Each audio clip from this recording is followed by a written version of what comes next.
તમારા ઘરમાં કોઈ એવું નાનું બાળક જોયું હોય તો તમારો આ અનુભવ હશે કે તોફાની નાનકડું છોકરું રોવે છે, નથી બરાબર રહેતું, એની મમ્મી એને નવડાવી દેશે એટલે એ સૂઈ જશે.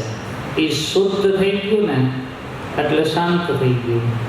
મનનું એવું જ છે, મન બાળક જેવું જ છે. એ ઉથલ પાથલ કરશે પણ એ શુદ્ધ થશે ને એટલે શાંત થઈ જાય. તો મનને શુદ્ધ કરવા માટે શાસ્ત્રો છે. નેક્સ્ટ, આ મનની એફિશિયન્સી કેવી એ તમને ખ્યાલ આવે એટલા માટે અહીં લખેલું છે.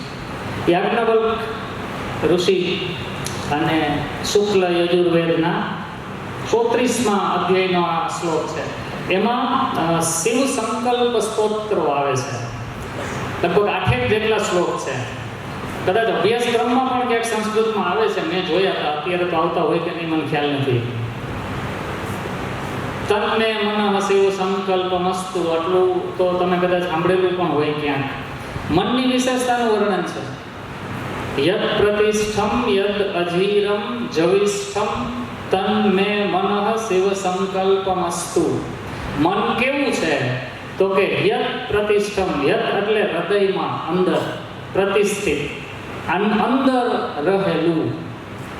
યદ અજીરમ, જે અજીર છે. અજીર એટલે કોઈથી વૃદ્ધ ન થાય એવું, હંમેશા યુવાન જ રહીએ. જરા એટલે વૃદ્ધાવસ્થા. અજર, અજર અમર એવું સાંભળેલું હોય છે ભેગા ભેગું.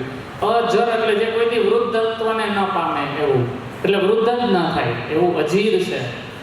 જવિષ્ઠમ, ખૂબ જ ઝડપથી ગતિ કરી શકે એવું જવિષ્ઠ, એનો વેગ જોરદારનો છે.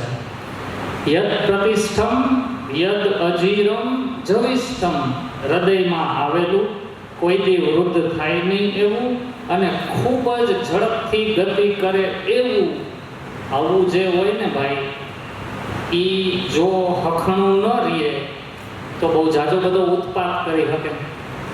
કારણ કે એની ગતિ એ જોરદારની છે, કોઈથી વૃદ્ધ પણ નથી થવાનું, સતત યુવાન છે એટલે શક્તિશાળી પણ છે. તો ઋષિ પ્રાર્થના કરે છે કે તન્મે મનઃ, આવું મારું મન, શિવ સંકલ્પ મસ્તુ. શિવ એટલે કલ્યાણકારી, બીજાનું ભલું કરે એવું.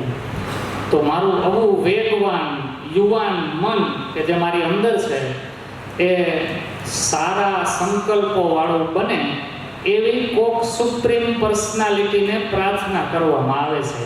કોઈ પણ ભગવાનને, પછી એ ભગવાન તરીકે તમે કૃષ્ણ પણ કન્સિડર કરી શકો, ભગવાન સ્વામિનારાયણ પણ કન્સિડર કરી શકો, અને હિન્દુ સિવાયનો કોઈ વ્યક્તિ કદાચ હોય અને આ જ વસ્તુને સાંભળે તો એ એની જેમાં આસ્થા ધરાવતો હોય એને પણ કન્સિડર કરી શકે. પછી અહીંયા નીચે બીજી લખ્યું છે, આનો શું મિનિંગ કરશું આપણે? ભગવદ્ ગીતા બીજી. હવે જ્યાં પણ આવી રીતના લખેલું આવે એટલે એડ્રેસ સમજી જાજો. ભગવદ્ ગીતાના 10મા અધ્યાયનો 22મો શ્લોક છે. આ શ્લોક છે, ભગવાન પોતે બોલે છે. આ ભગવાનના મુખે બોલાયેલા શબ્દો. વેદાનામ સામવેદોસ્મિ, ભગવાન પોતાની વિભૂતિઓનું વર્ણન કરે છે કે હું કઈ કઈ જગ્યાએ કયા સ્વરૂપે છું. વેદોમાં હું સામવેદ છું. દેવાનામ અસ્મિ વાસવ, દેવોમાં હું વસું છું. ઇન્દ્રિયાનામ મનઃ ચ અસ્મિ, ઇન્દ્રિયોમાં હું મન છું. સ્વાભાવિક છે કે ભાઈ ભગવાન પોતે એમ કહે છે કે હું મન છું, તો ભગવાન તો સર્વશક્તિમાન છે. ભગવાન આપણી અંદર રહે છે.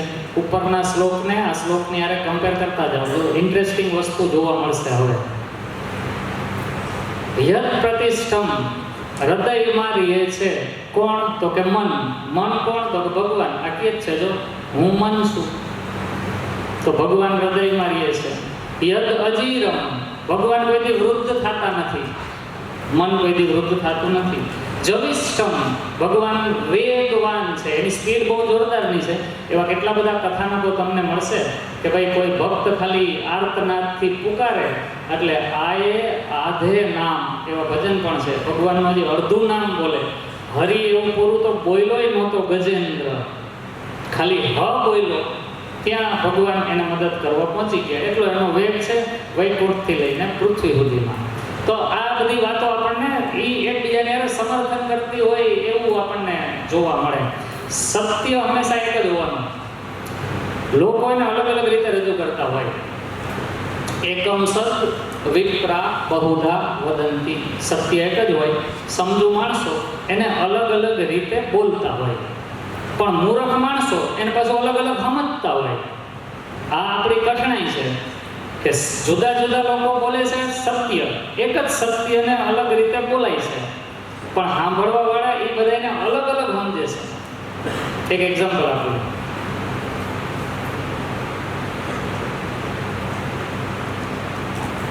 કુરાનમાં કદાચ બીજા ચેપ્ટરમાં અલ બકારા એવું ચેપ્ટરનું નામ છે, અધ્યાય. એનો 115મો આપણે શ્લોક કહીએ, એ લોકો આયત એવું બોલે છે. એમાં એવું લખેલું છે કે તમે ડાબે જુઓ કે જમણે, ઉપર જુઓ કે નીચે, તમે ગમે એ બાજુ તમારું મોઢું ફેરવશો, અલ્લાહ તમને જોવે છે. અલ્લાહ તમને બધી જ બાજુથી ઘેરીને ઊભા છે. આવું કુરાનમાં લખેલું છે. હું એક દી વાંચતો હતો, આ વાત ધ્યાનમાં આવી ને એટલે મને તરત ફ્લેશ થયું કે આ તો ભગવદ્ ગીતામાં છે. સર્વતઃ પાણીપાદમ તત્ સર્વતઃ અક્ષી શિર મુખમ સર્વતઃ શ્રુતિમન લોકે સર્વમ આવૃત્ય તિષ્ઠતિ. બ્રહ્મ ભગવાન કેવા? સર્વતઃ પાણી પાદમ તત્. એના પાણી એટલે કે હાથ અને પગ બધે છે. સર્વતઃ પાણી પાદમ તત્ સર્વતઃ અક્ષી એની આંખો બધે છે. શિરઃ એનું માથું બધે છે. મુખમ એનું મોઢું બધે છે. અને સર્વમ આવૃત્ય તિષ્ઠતિ એ બધાને આવરીને ઊભા છે. સેમ વસ્તુ. જે વાત અલ્લાહ વિશે લખેલી છે એ જ વાત ભગવદ્ ગીતામાં છે. બોલો, એક જ સત્ય છે. અલગ અલગ લોકોએ અલગ અલગ રીતે રજૂ કર્યું. ભાઈ અરબસ્તાનમાં રહેતા લોકો હોય એને સંસ્કૃત ભાષા ન સમજાય, એને ગુજરાતી ન સમજાય, એને એની ભાષામાં સમજાવવું પડે. તો એ સમજે એવું એને કીધું. અહીંના વિસ્તારના લોકો જે ભાષામાં જે રીતે જે પદ્ધતિથી સમજતા હતા એ પદ્ધતિ અહીંયા છે. અને ફોરેન કન્ટ્રી યુરોપ એના લોકો એ ભાષામાં એ મેથડથી સમજતા હોય તો બાઇબલમાં એ રીતે લખેલું હોય. તો ઇન્દ્રિયોમાં મન એ ભગવાન છે. નેક્સ્ટ. તો મનને સ્થિર કરવા માટે કરવું પડે શુદ્ધ કરવું હોય તો શુદ્ધિ માટે શું કરવાનું? આ કરવું પડે, શાસ્ત્રોનું વાંચન. ખાલી વાંચન કરવાથી કામ નહીં બને. એ તો માત્ર એક જ સ્ટેપ થયો.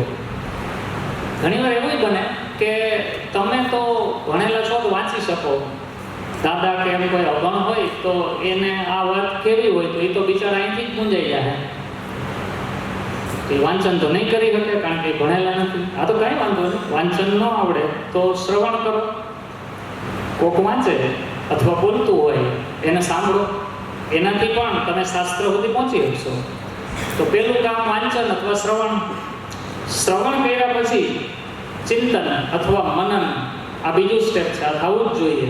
ખાલી સાંભળીને જતા રહીએ તો એનાથી કોઈ ફાયદો નહીં થાય. વાંચીને અથવા સાંભળીને એના ઉપર ચિંતન કરવા. જે સાંભળ્યું છે એનો વિચાર કરો.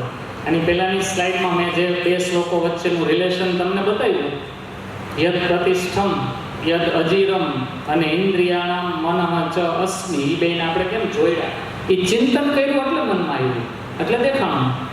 તો ચિંતન કરવું જરૂરી. અને ચિંતન કર્યા પછી આવે આ ચર્ચા, જેને તમે સત્સંગ કહો છો.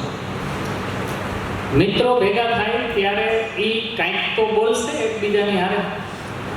હવે શું બોલે છે એના ઉપરથી નક્કી થશે કે તમારું ફ્યુચર કેવું છે. 5 જણા ભેગા થાય ફ્રી ટાઈમમાં અને ફ્રી ટાઈમમાં કઈ ચર્ચા કરે છે એના ઉપરથી એ દરેકનું ભવિષ્ય અને એના ઉપરથી આખા દેશનું ભવિષ્ય એ ડિસાઈડ થાય.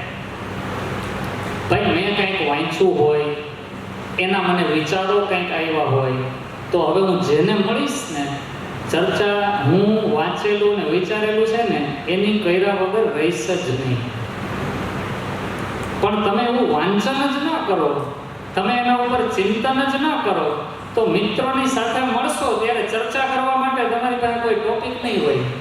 એટલે પછી એવી વાતો કે જે અનપ્રોડક્ટિવ હોય એના ઉપર આપણી ચર્ચા હાલતી થાય. તો ચિંતન પછી ચર્ચા કરવી જરૂરી. આ 3 સ્ટેપ યોગમાં પણ આવું છે, અથવા કોઈ પણ સાધના પથમાં 3 સ્ટેપ હોય: શ્રવણ, મનન અને નિધિધ્યાસન. તમારા અભ્યાસમાં પણ આ જ વસ્તુ જરૂરી છે. શિક્ષક ભણાવે એને સાંભળવું પડે, પછી આપણે એના ઉપર ચિંતન મનન કરવું પડે, અને પછી પેપરમાં જે લખો છો ને દેટ ઇઝ નિધિધ્યાસન, અમલીકરણ, ઇમ્પ્લિમેન્ટેશન. પણ મોટા ભાગના લોકો શ્રવણ કરે ક્લાસરૂમમાં, પછી સીધું એક્ઝામમાં નિધિધ્યાસન કરે. વચ્ચેનું સ્ટેપ ખાઈ